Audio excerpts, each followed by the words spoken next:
Hey, what's up? I'm Joel Madden, and this is Artist Friendly. On this episode, I'm talking to Ryan Santiago of Royal and the Serpent. Let's go.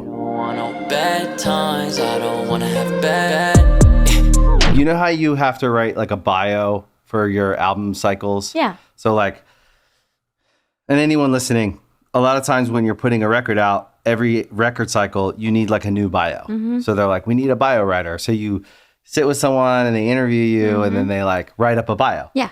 And you're like, yeah, okay, cool. I can live with that bio. Yeah. If I feel like that's how Wikipedia should be. And it's just basically any article on the internet that anyone's ever written becomes like true. And it's just in there? And then they can just put it in the Wikipedia. Like who's in charge? I don't know. That's the thing. And I just think, is there a professional Wikipedia writers that you could have go and just like write up a real, like put some real information in there and like, they are, but it's, I think it's. By like a. Or I think it's like people who know how to use the internet. Okay. We got to figure that out. And I don't know how to use the internet. I haven't got that far. I'm a lot older than you, and I'm truly like a dad on the internet. I'm like, you truly are a dad. I am a dad. You are a dad. I have teenagers. So when I go on the internet, it's like reading glasses, Google. Yeah. That's good. That is me on the internet. I'm terrible on the internet. Really? I'm not a good internet. You're good at posting. Does somebody else do that for you? No, I do it. You do it. You do great. But posting where though? Because I don't have a TikTok. That's okay. And I get sent clips from TikTok and I can't watch them because I don't have a TikTok. And my kids make fun of me because. I need to get you a TikTok. Yeah, I just don't know. The podcast would do great on there. The podcast is on TikTok. I think. You personally is not. I'm not. But you're not in charge of the But posting. I do my own Twitter. There you go. Which is very sporadic. Yeah. And I do my own Instagram. Yeah. Instagram's great. And it's tiring though. Yeah. Like I post the podcast clips on my Instagram. It's very tiring. It takes like 30 minutes. Oh, for sure. It's a whole thing. It's terrible. Yeah. So your Wikipedia says you're from New Jersey. That's true. Can confirm. Born and raised. A New Jersey native. Yeah. Ryan Santiago. That's my full name. And is that public information? I guess it is public information. I suppose, yeah. Yeah. Born May 25th, 1994. That's true. I was born in 1979. Really? Yeah. Wow. 70s. Cool. Yeah, it's cool. The year disco died. Yeah. 79. There's good music back then. Yeah, Not that there's not now, but there was. You were raised both Catholic and Jewish. How does it know that? Who knows it? I don't know. Is that true? Yeah. Wow. How's that work? My pop was Jewish, and so my mom, but my grandma was not. So my mom was both. Okay. So we just kind of celebrated both holidays. That's good. Yeah, it worked. I like it now because I feel like I can light the Hanukkah candles, teach my friends how to do that. Great. I love that. And I feel like everyone celebrates Christmas anyways. Yeah. Not everyone, but most. Whether you're religious or not, most people do. It's forced on you regardless, whether you celebrate it or not. Yeah. In December, you're celebrating Christmas. For sure. You took up competitive dance as a child. Yeah, very intensely. Until you shattered both your heel plates. Know all these things. Yes.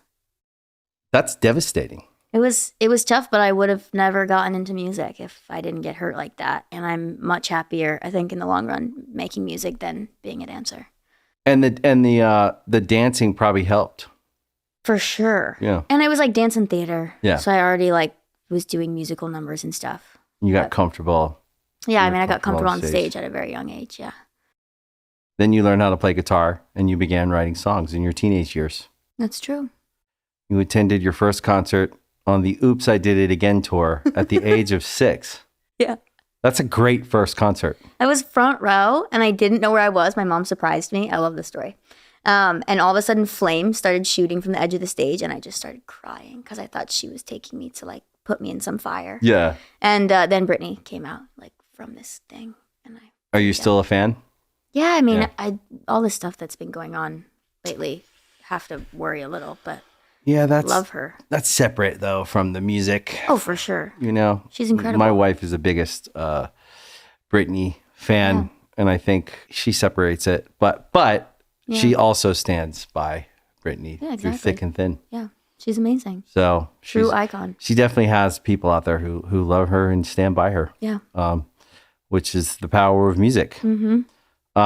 At the age of 18, you moved to Los Angeles. I did. Where you attended art school and you worked as a bartender. I did. Wow. Yeah. Well, I didn't work as a bartender until I was 21, but I served tables until I was old enough to bartend, and I was only in school for maybe a year before I dropped out.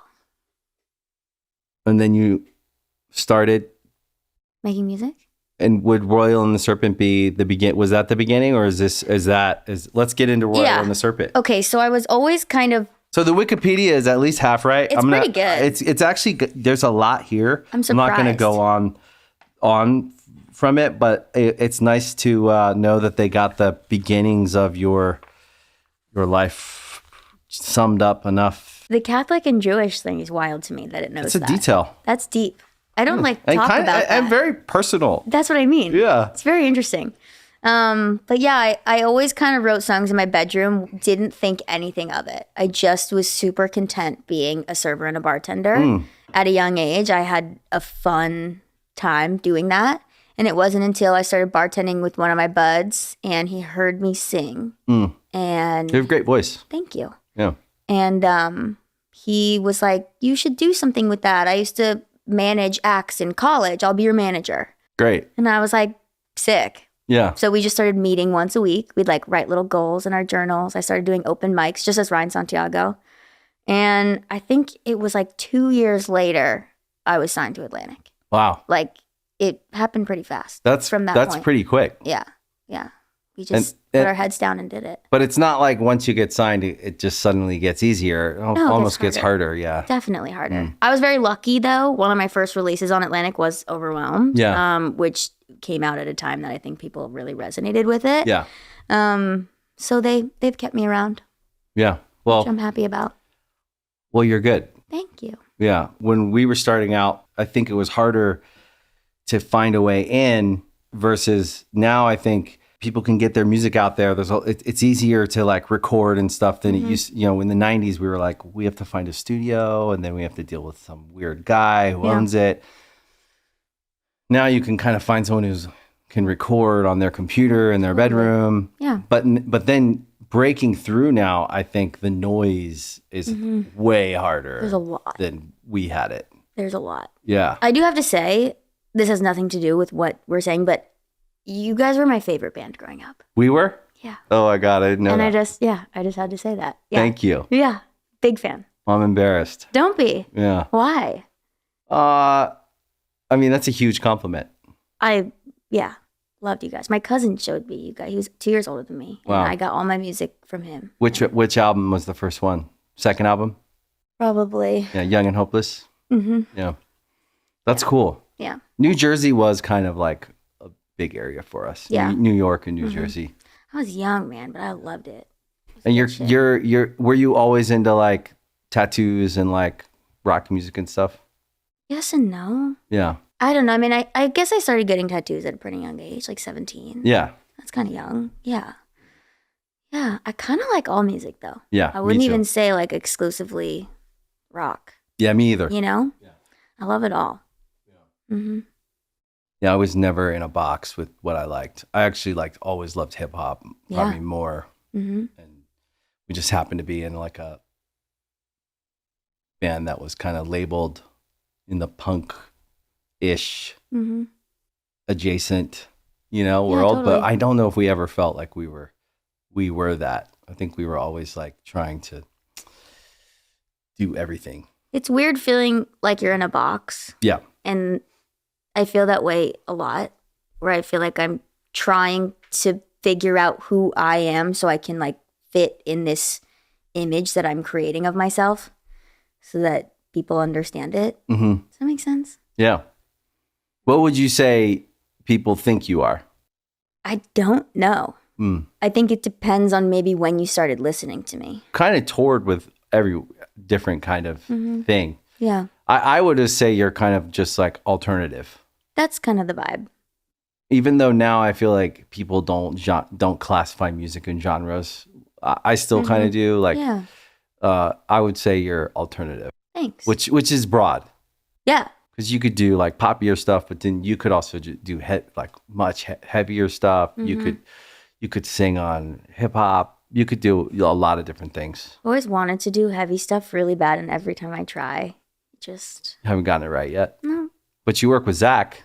Well, yeah, Who's the heavy, he's amazing. like the heavy king. Yeah, we do some cool grunge stuff together. Yeah, I love grunge. So when did your first album come out? I put my first EP out probably 2020. Yeah. And I think I've done 3 since then, and I haven't done a full length ever. Oh, really? Mm-mm. I was gonna do one this year, but I decided thunk to. it. I know. Thunk it. It's my dream to like do it up on like a mountain in a house tucked away and like write the whole thing front to back, Right. with the same people, like the old school classic Yeah, way. yeah. Go away. But it's hard to make that happen, Yeah, it is. you know, especially now when it's just session every day. Yeah. New people, new place. Yeah, it's hard to kind of to think about like 3 months away, getting all the people that you want to be there. Yeah. And then if you go there, 'cause I was just talking to Chase Atlantic about this, because they went away with that same idea, and then there was like, it was terrible weather. They went somewhere where it was snowy. Oh wow. They didn't know it was going to be heavy snow, and then it wasn't quite, I think, what that same idea is like. Let's go away and like get a house somewhere far away. And then if stuff goes wrong and you don't get what you want out of it, you're kind of like, God damn. You spend all this time and money. Yeah, time, money. I don't think it's worth. I think it's always worth doing. Yeah. Even if you don't get what you want out of it, I feel like maybe life takes you somewhere where you're supposed to be for other reasons, and you're just there. Yeah. But it is not. It isn't like. It's a very romantic idea. But even when we used to do that, it didn't work like we thought it would work when we thought about like Incubus. They went to this house and they made Morning View, and it was like, that sounds so amazing. We tried to do it too, and it never worked like we thought it would work. And we were like, let's just go back to LA and rent an RG. And It's good to know that it's not how I. But it's good to try. Yeah. You should try. I'd like to at some point in my life. It's also hard, like touring stuff, things. There's always somewhere to be. Yeah. You know? The modern career is different than just make a record, go on tour. Now you almost kind of have to like incorporate it into your everyday life. For sure. It's a different time. Yeah. And like the social aspect. Because that didn't exist too when we were making records. We didn't have to think about promoting things. Like now I think the modern artist has to promote all the time. All the time. Otherwise you get forgotten. Yeah. They're like, why aren't you posting? Yeah. We didn't have to think about that in the 2000s. We were like, okay, now we're going to spend 4 weeks making this record, and we didn't talk to anyone. And how does stuff break through then? Like, who's in charge of it breaking through and being like, these artists are up next, if it's not like them promoting themselves? Well, that's the thing. I think now it's tougher in some ways, but the real, like, the people who are willing to like work hard break through. Right. And back then, I think in the 90s and in the 2000s, I think we were at the mercy of like the idea of the record label now is different than it was then. Right. Like then you were kind of, you'd take the record in and you'd play the songs for them. And now I think artists aren't thinking like, oh, I got to get my A&R to sign off on this. I mean, artists are like, I'm just going to drop this. And if the label doesn't want me to do it, a lot of them are just doing it anyways. Yeah. So I think it's a different time. I think everyone just collectively behaves different than they used to. Yeah. But yeah, back then it felt like, God, you were really at the mercy of like the people in charge, I guess, which created like a bit of like an angsty opposition. Which I don't think needs to exist. And now I feel like it doesn't exist as much. I mean, I feel sometimes people are like, oh, my label won't let me release it. But most artists are like, what do you mean? You know? Yeah. Well, if you can get something to go on your own, a label can't really say much. I mean, that's kind of what happened with us. I remember when we put Overwhelmed out, it was my first release on the label, so they weren't about to put a bunch of marketing money behind it. Yeah. And me, my manager, and my mom were all like, let's all put money in and like try and get a TikTok campaign going. And it worked. And the label was like, holy shit, good job, guys. Here's your money back and here's some more. Yeah. You gotta like do it yourself.